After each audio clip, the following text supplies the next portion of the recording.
Hey, this is Matt from InvestQuant. Today is Friday, December 4th, 2020, and we've got the non-farm payrolls report due out here in just a bit. It has not come out as of the time of this recording, but it is due out here this morning, and what I wanted to do today is just take a quick look at what has happened historically on the day of non-farm payrolls when you're coming off of recent highs. So yesterday, we had another 52-week high in the markets. We continue to hold up at these prices.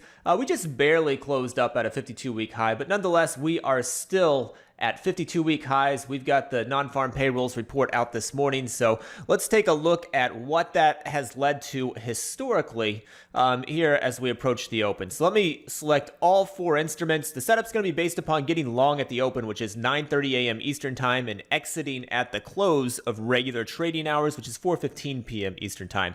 Now, normally when I do these studies, I add an opening filter and a couple indicators. For this one specifically, where I'm going to be looking at day after a 52-week high close, which is here in the price pattern section, I'm not going to use an opening filter, and that's just because there's not a whole lot of samples of this happening.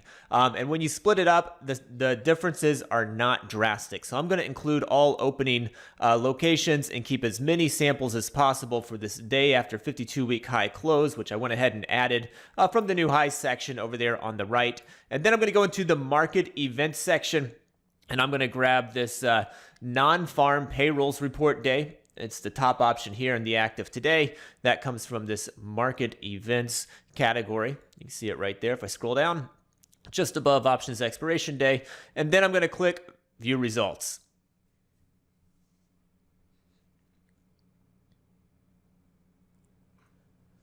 All right, and here we go. So these are the results of going long at the open, 9:30 a.m. Eastern Time, exiting at the close, 4:15 p.m. Eastern Time, when the prior session closed at a 52-week high, and today is the non-farm payrolls report. So historically, we've got 26 samples of this non-farm payrolls report coming out following a 52-week high close in the S&P. That's the same sample size for the NASDAQ. The Dow, 23 samples, and the Russell has not happened as frequently, just 11 samples there. If we take a look at the win rates on these, you can see the S&P 69%. So that's a pretty strong win rate, but keep in mind, we're only looking at 26 samples here dating back to 2003, so lots of data here, but this has not happened all that often. When it has, 69% of those have closed above the open for the session. The NASDAQ, not quite as strong as the S&P. It's still favored historically at about 62%.